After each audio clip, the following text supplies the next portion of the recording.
So nire-recommend nga po ni Attorney Larry Gadon na sampahan si Miss Maharlika ng kaso para manahimik na ang mga purveyors daw ng fake news. Even nga, pinakita ko sa inyo kanina, di ba?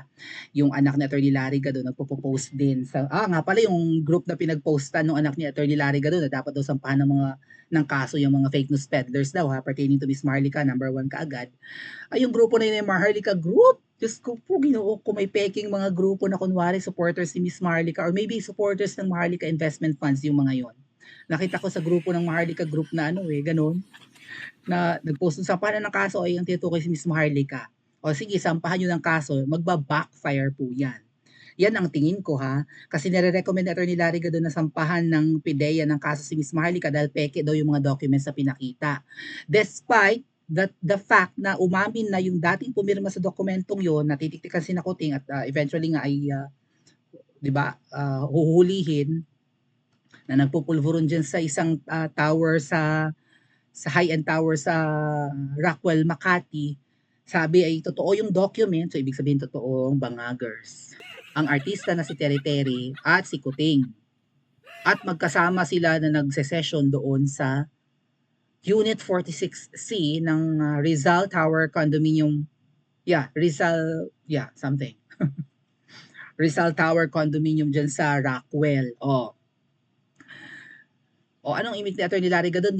Nagpapatotoo na yung dating pumirma sa document. Totoo yan, hindi lang natuloy kasi nga may pumigil sa amin. At isang powerful na tao ang pumigil. Ewan ko kung ano magiging imig ni Attorney Larry Gadon patungkol dyan. Anyway, sabi nga po, pwedeng mag-backfire itong lahat. Marami, even Miss Maharlika, alam niya, parang sa tingin niya, yung mga kasong sinampa sa kanya, yung yung kasong sinampa sa kanya ng mga designers, 3 kaso, baka 2 designers, yung si binabad sa suka na ang apelyido ay parang Bakod-Bakuran.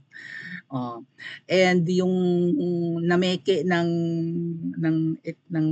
binili sa SM na Amerikana at pinaltan yung ng kanyang, 'di ba, ng tag, yung ng kanyang etiketa, yung at siningil ng mahal yung kanyang customer. Ay totoo naman pala Diyos ko po, anong libel ang mga kinakaso yung Miss Maharlika, scammer naman palang talaga. So baka isa dun sa 3 kasong yun, yung kaso rin ni Tuning. Di ba si Tuning nagsampa ng kaso ng parang libel kay Miss Maharlika at kinakaladkad daw sa kahihiyan yung anak. Paano naman nakaladkad sa kahihiyan yung anak ni Tuning? Ay si Tuning lang naman ang binabanat-banatan ni Miss Maharlika. Right? Wala namang sinabi si Miss Maharlika na ang anak mo ay ganito ganyan. Hindi naman siniraan ni Miss Maharlika ang anak ko na teenager pa lang naman. Tuning, ikaw ang binabanatan ni Miss Maharlika. Pautot-utot mo na nasisira ang buhay or naapektuhan ang buhay ng anak mo dahil sa paninira ni Miss Maharlika. So may 3 kaso na si Miss Maharlika ng libel and then kakasuhan pa ng PIDEA. Sa tingin ni Miss Maharlika, ang mga kasong ito, ang utak nito ay si Butod.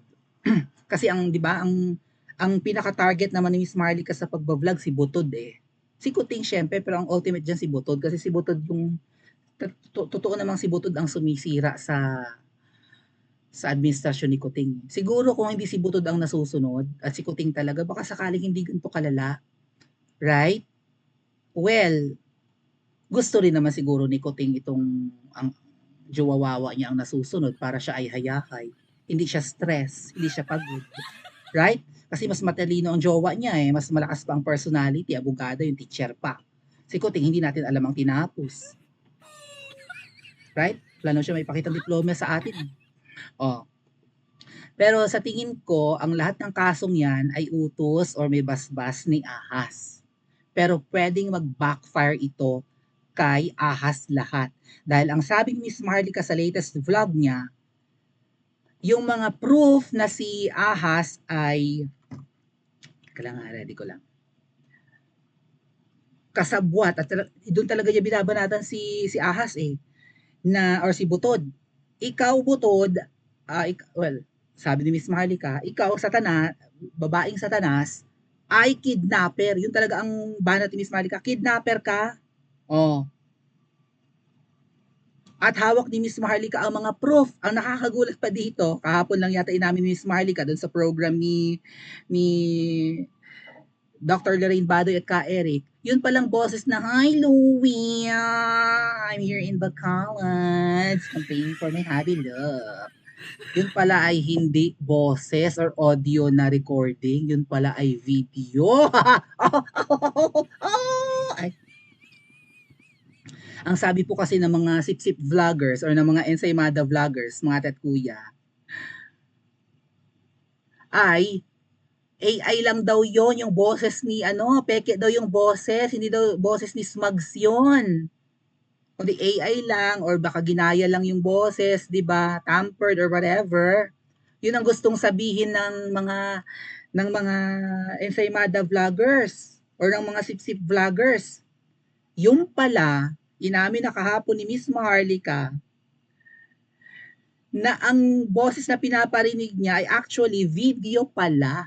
At sabi, may mukha ni Butod. Pinakita pa nga niya yung mukha ni Butod sa live niya kanina, di ba, or kahapon, latest vlog niya, video pala. So, paano nila pasusubalian yun? Sasabihin na naman nila AI, sabihin nila deepfake. Kasi pwedeng gawin yung deepfake ngayon mga tet kuya eh. May, yung mukha ng tao, kita nyo sa TikTok na may mga filter na, di ba? Kahit na puro burog ang mukha mo, biglang may makeup ka na, or biglang may clown face ka, o kaya may mukha ng aso or pusa. Sa deepfake, talagang papatungan ng totoong mukha ng ibang tao yung mukha mo. So, pwedeng yung isang tao ay magkunwari na si Butod at mukha ni Butod ang lumalabas sa video, pero ibang tao yun. That's how deepfake works. Actually, may palabas ngayon sa US na deepfake, yan si Ariana Grande, ginagaya si Kim Kardashian, silang sila. Pero yung gumaganap na tao, kaboses talaga nung mga yun. Hindi lang kamukha, kaboses lang. But since kaboses, pag ini-impersonate sina Kim Kardashian, sina Donald Trump, at kung sino-sino pa, Barack Obama yata nandun din. At si Trump, may show na ganyan sa US deepfake na TV series na comedy yon na sina Ariana Grande nga na gayang-gaya nila yung boses pero hindi nila kamukha pero yung mukha ni na Ariana ng kung sino pa mga celebrities pinatong doon sa mga artista. Kaya kapag tiningnan mo, akala mo si Ariana Grande talaga yung nagpapatawa na yun or si Mariah Carey or si Kim Kardashian or si Donald Trump. Ganun yung deepfake. So, pwede nilang ikatwiran na deepfake yan, AI yan, yung video pinapakita ni Miss Marlica. Pero doon sa video na yan, sabi ni Miss Marlica na nagsabi pa nga raw si Butod na, what do you want for pasalubong? Do you want piyaya or do you want inasal? Kasi sikat ang Bacolod sa mga inasal mga inihaw, sinugba na manok, mga ganun yun, di ba? Oh. So, legit na video yun, Ro. Pwede mo kasi ipa-forensic yun mga adet kuya. Pwede mo patingnan yun sa mga IT experts kung yung video ay edited or tampered or raw yung video, organic. Walang editing, walang na-manipulate na pixels or kung ano man. Pwede yung ipa-forensic. Sila ang mananagot dito, 'di ba? Itong mga kasong isinasampa kay Miss Maharlika, feeling ko paninindak lang to at feeling ko magba-backfire. Kasi lalo ngayon, gigil na gigil si Miss Maharlika, panoorin natin, pakinggan natin.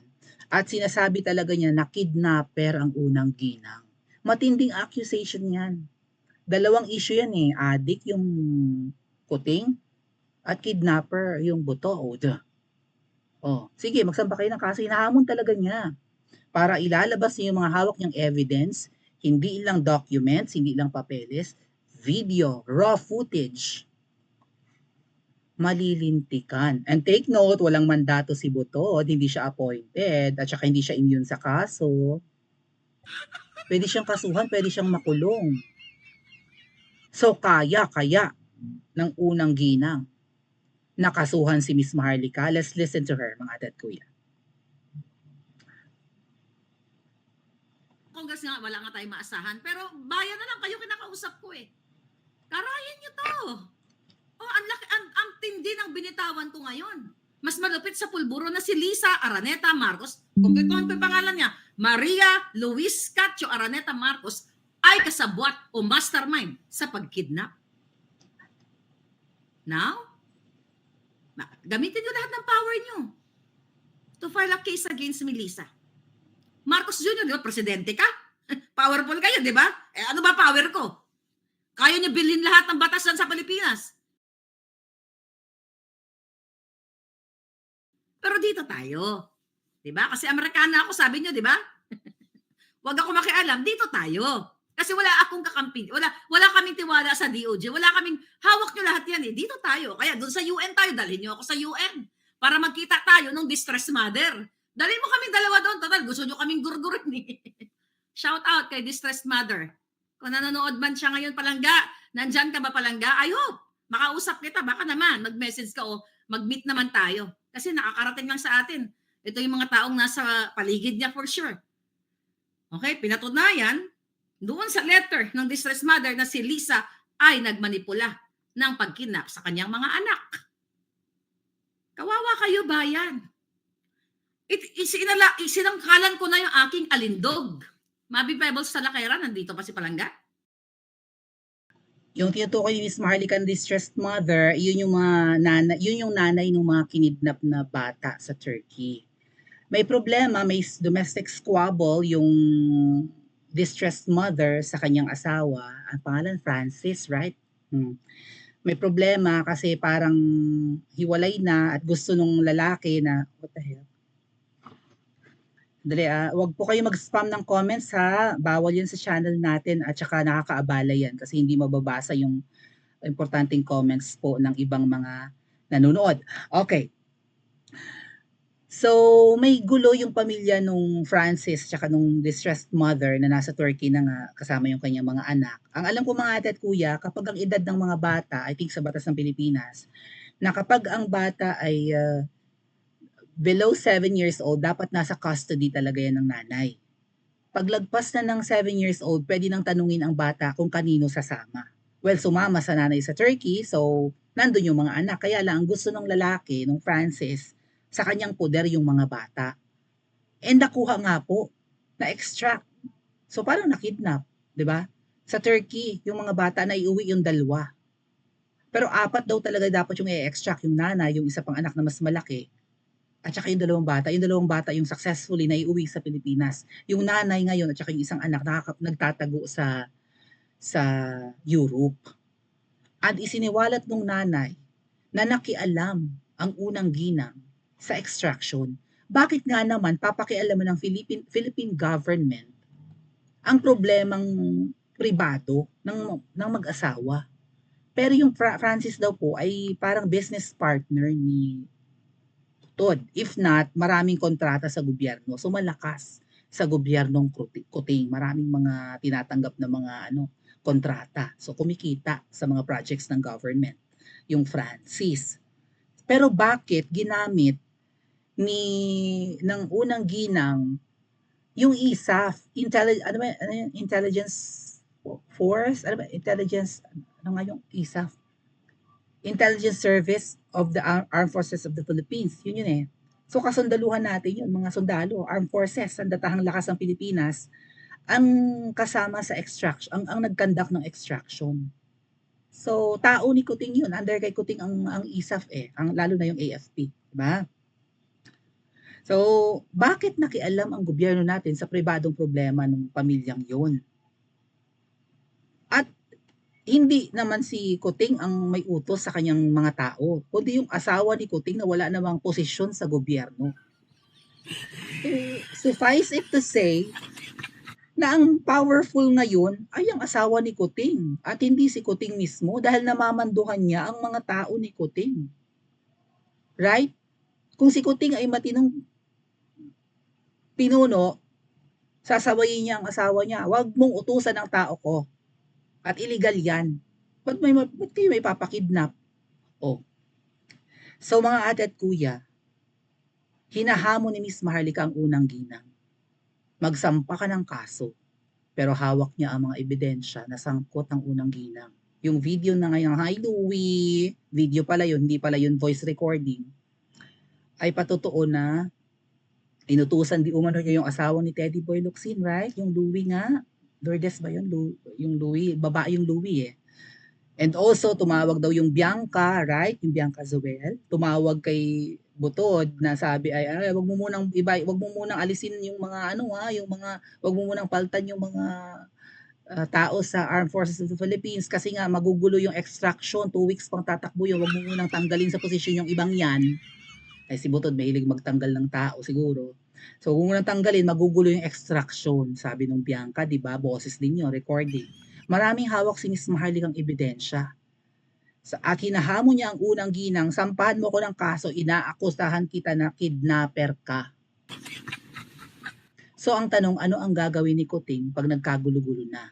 Paano kung makukulong ang unang ginang? Anong protection ang kayang gawin ni Kuting para huwag makulong ang asawa niya? Dahil sa tingin ko mga ate at kuya, pag nagsampa ng kaso ang unang ginang kay Miss Maharlika, tatagilid ang unang ginang. Dahil kakampi ni Miss Maharlika dito yung nanay ng mga bata na kinidnap.